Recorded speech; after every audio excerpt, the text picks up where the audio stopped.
அல்லாஹ்வுடைய பாதையில் யுத்தம் புரியும் சந்தர்ப்பத்திலே தவிர வேறு எந்த சந்தர்ப்பத்திலும் எந்த ஒன்றுக்கும் அடித்தது கிடையாது. அப்படி சொல்லிவிட்டு சொன்னார்கள், நபிகளார் ஸல்லல்லாஹு அலைஹி வஸல்லம் அவர்கள் எந்த ஒரு விடயத்துக்காகவும் பழி தீர்த்துக் கொண்டதும் கிடையாது.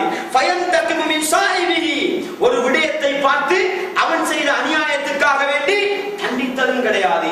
இல்லா அய்யும் தஹக ஷைஉன் மின் மஹாரிமில்லாஹி தஆலா, அல்லாஹ்வுடைய மார்க்க விவகாரங்களிலே, அல்லாஹ்வுடைய மார்க்க விவகாரங்களிலே ஒரு தீங்கு இழைக்கப்பட்டால், ஒரு அநியாயம் இழைக்கப்பட்டால் அந்த நேரத்தில் மட்டும் தான் ஃபயன்தகிமு லில்லாஹி தஆலா, அல்லாஹ்வுடைய மார்க்கத்துக்காக வேண்டி, அல்லாஹ்வுக்காக வேண்டி பழி தீர்ப்பவர்களாக இருந்தார்கள் என்று நபிகளார் ஸல்லல்லாஹு அலைஹி வஸல்லம் அவர்களை பற்றி ஆயிஷா ரலியல்லாஹு அன்ஹா சொன்ன செய்தியை முஸ்லிமிலே நாங்கள் பார்க்கின்றோம். அன்பார்ந்த இஸ்லாமிய சகோதரர்களே, உலக விவகாரங்களிலே சொந்த பிரச்சனைகளிலே மன்னிக்கின்ற மனப்பான்மையை கடைபிடித்துக் கொள்ளுகின்ற நாங்கள் மார்க்க விவகாரங்கள் என்று சொன்னால் அந்த இடத்திலே விட்டுக் கொடுக்க கூடாது, அந்த இடத்திலே விட்டுக் கொடுக்க கூடாது.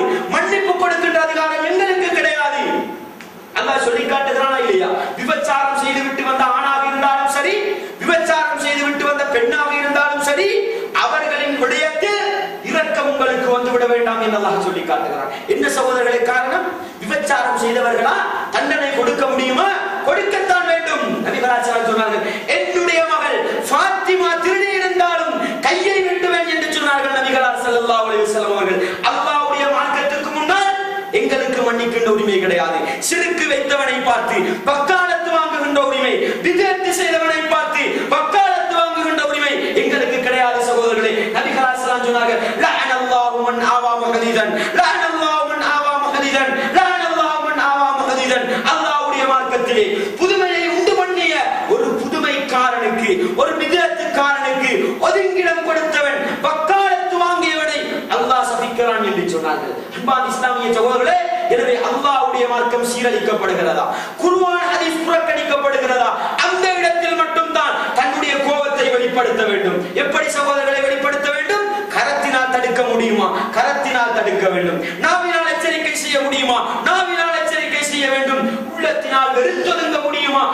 குறைந்த பட்சம் உள்ளத்தினாலாவது வெறுத்தொதுங்க வேண்டும் என்ற அடிப்படையிலே குர்ஆன் ஹதீஸுக்கு முரணாக அல்லாஹ்வுடைய மார்க்கம் புறக்கணிக்கப்படுகின்ற பொழுது உள்ளத்தினாலாவது வெறுத்தொதுங்கி தன்னுடைய கோபத்தை வெளிப்படுத்துவதுதான் ஈமானுக்குரிய அடையாளமே தவிர மார்க்க விவகாரங்களை சமாளிப்பு செய்வதோ, மார்க்க விவகாரங்களில் ஒத்துப்போவதோ, மன்னிப்பு கொடுக்கின்ற உரிமை எங்களுக்கு இல்லை என்பதையும் உள்ளத்திலே ஆழமாக பதிவு செய்து கொள்ள வேண்டும். எனவே பேரன்புமிகு இஸ்லாமிய சிநேகிதர்களே, அல்லாஹ்வின் நல்லடியார்களே, மன்னிப்பு என்ற அந்த பண்புக்குள் விட்டுக் கொடுத்தல் என்ற பண்பு வந்திருந்தாலும் கூட விட்டுக் கொடுத்தல் என்பதை தனி ஒரு பகுதியாக விளங்கப்படுத்தலாம். மன்னிப்பு என்ற அந்த பகுதிக்குள் விட்டுக் கொடுத்தல் என்பது சேர்ந்து வந்தாலும் கூட விட்டுக் கொடுப்பு என்பது இன்னொரு பக்கம் இருக்கிறது. விட்டுக் கொடுப்பில் மிக முக்கியமான பண்பு என்ன தெரியுமா? தனக்கு ஒரு தேவை இருக்கின்ற பொழுது அந்த தேவையை விட்டுவிட்டு தன்னுடைய சகோதரனின் தேவையை முற்படுத்துவது இருக்கிறது. இதுவும் ஒரு இறை விசுவாசிக்கு வர வேண்டிய, சமூகத்தை நல்ல ஒரு சமூகமாக மாற்ற விரும்புகின்ற, ஒற்றுமையுள்ள ஒரு சமூகத்தை கட்டி எழுப்ப விரும்புகின்ற ஒவ்வொரு மனிதனுக்கும் தேவைப்படுகின்ற பண்பு. நபிகளார் சுருக்கமான வார்த்தையில் சொன்னார்கள், லா யுமினு அஹதுக்கும், உங்களிலே ஒரு பூரண முஃமினாக முடியாது, ஹத்தா யுஹிப்ப லிஅஹீஹி மா யுஹிப்பு லினஃப்ஸிஹி, தனக்கு விரும்புகின்ற ஒன்றை தன்னுடைய சகோதரனுக்கு விரும்பாதவரை பூரண முஃமினாக முடியாது என்று சொன்னார்கள். வாகனத்திலே ஏறி அமர்ந்திருக்கிறோம், வாகனத்திலே ஏறி அமர்ந்திருக்கிறோம், தனக்கும் மாய்ச்சலாக இருக்கிறது, ஒரு சீட்டு தான் கிடைத்தது, அமர்ந்திருக்கிறோம். தன்னுடைய ஒரு சகோதரன் வருகிறான், மாய்ச்சலிலே வருகிறான், கஷ்டப்பட்டு வருகிறான். இஸ்லாமிய சோழ தனக்கு தேவை இருந்தாலும் கூட தன்னுடைய சகோதரனுக்கு கொடுப்பது இருக்கிறது. இது தன்னுடைய ஈமானை பூரணப்படுத்தும் விட்டுக் கொடுக்கின்ற மனப்பான்மை. தனக்கு தேவை இருக்கின்ற பொழுதும் அதை விட்டுக் கொடுப்பது. அன்பார்ந்த இஸ்லாமிய சகோதரர்களே, ஊரிலே அரிசி பங்கு வைக்கிறார்கள். இன்றைக்கு பிரச்சனை வருகின்ற இடம் இங்கேதானே சகோதரர்களே? ஊரிலே ஏதாவது நன்கொடை பங்கு வைக்கிறார்கள் என்று சொன்னால் எனக்கும் வேண்டும் எனக்கும் வேண்டும் என்று போட்டி வருகிறது. அன்பார்ந்த இஸ்லாமிய சகோதரர்களே, இந்த மாதிரி கட்டங்களில் விட்டுக் கொடுக்கின்ற மனப்பான்மை இருந்தால் சமூகத்தை கட்டி எழுப்பலாம், ஒற்றுமையுள்ள சமூகமாக மாற்றலாம். நிர்வாக பிரச்சனை வருகிறது, யாரை நிர்வாகத்துக்குள் போடுவது? நானும் தகுதி உள்ளவனாக இருக்கிறேன், அடுத்து விட்டு ஹாஜியாரும் தகுதி உள்ளவனாக இருக்கிறார், எனக்கு வேண்டாம் அப்பா, அவருக்கு கொடுத்து விடுங்கள். அன்பார்ந்த இஸ்லாமிய சகோதரர்களே, இப்படி விட்டுக் கொடுத்த சமூகத்திலே பிரச்சனை வருமா? சமூகத்திலே பிரச்சனை வருமா சகோதரர்களே? அல்லாஹ் அல் குர்ஆனிலே அன்சாரி நபித்தோழர்களை பற்றி, மதீனத்து நபித்தோழர்களை பற்றி சிறப்பித்து சொல்லுகின்ற பண்பு என்ன தெரியுமா? வல்லதீன தபவ்வஉத் தார வல் ஈமான மின் கப்லிஹிம், வீடு வீடு வாசல்களையும் அந்த மதீனா என்ற அந்த இடத்தையும் ஈமானையும் ஆரம்பத்திலே பெற்றுக் கொண்டவர்கள் எப்படி இருந்தார்கள் தெரியுமா? தங்களை நோக்கி ஹிஜ்ரத் செய்து வந்தவர்களை உள்ளத்தினால் நேசித்தார்கள். உள்ளத்தினால் நேசித்தார்கள் என்று எப்படி சொல்ல முடியும்?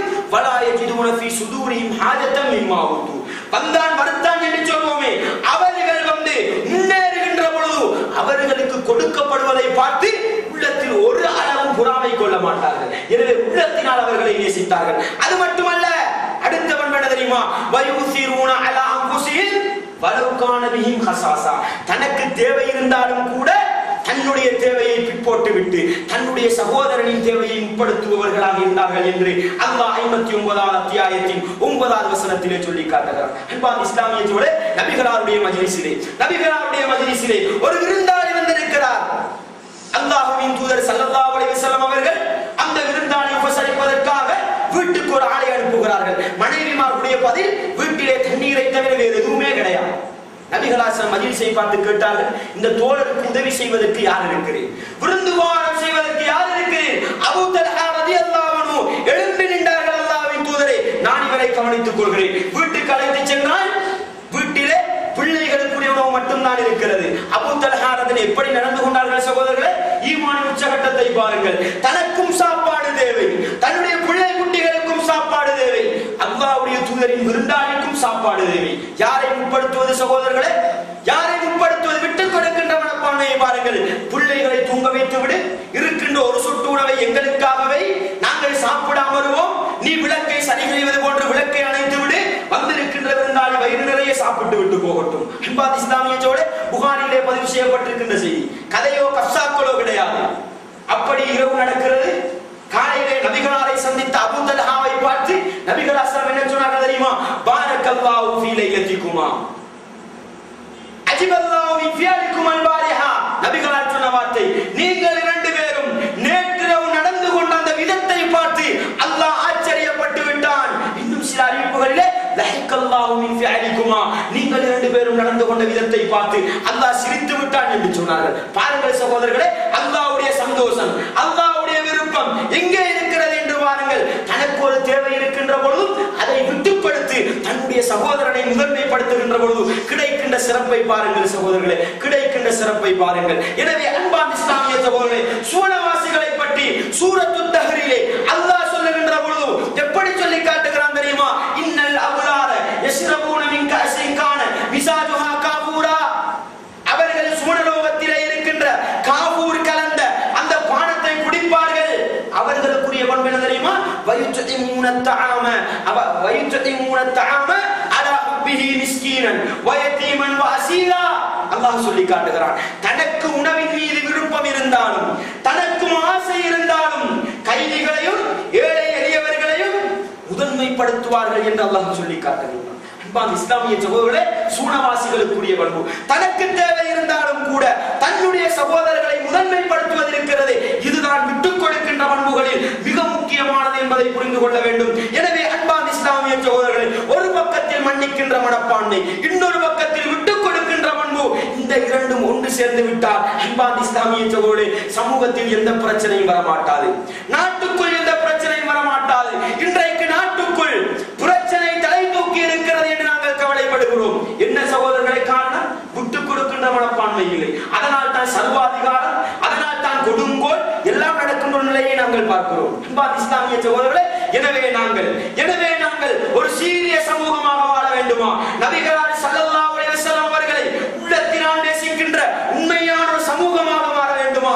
எங்களிடத்திலே வர வேண்டிய பண்புகளில், எங்களிடத்திலே ஊற்றெடுக்க வேண்டிய பண்புகளில் மிக பிரதானமான பண்பாக மன்னிக்கின்ற மனப்பான்மையையும் விட்டுக் கொடுக்கின்ற மனப்பான்மையும் வளர்த்துக் கொள்ள வேண்டும். எனவே அன்பார்ந்த இஸ்லாமிய சகோதரர்களே, இந்த தலைப்புக்கு கீழால் இன்னும் நிறைய விடயங்கள் பேச வேண்டி இருந்தாலும் நான் நினைக்கிறேன், சமூகத்துக்கு தேவைப்படக்கூடிய அளவுக்கு, ஒரு சமூகத்தை திருத்திக் கொள்ளக்கூடிய அளவுக்கு தேவைப்படக்கூடிய விடயங்களை குர்ஆன் ஹதீஸில் தொட்டு காட்டியிருக்கிறேன் நினைக்கிறேன். எனவே வல்லவன் ரஹ்மான் இவ்வளவு நேரமும் கேட்ட விடயங்களை கொண்டு வாழ்க்கையிலே அமல்படுத்துகின்ற நன்மக்களாகவும், குர்ஆன் ஹதீஸ் தான் எங்களுடைய வழிகாட்டி என்று உள்ளத்தினால் உறுதி கொண்டு நாவினால் மொழிந்து வாழ்க்கையிலே அமல்படுத்துகின்ற உண்மை முஸ்லிம்களாகவும் மரணிக்கக்கூடிய நேரத்திலும்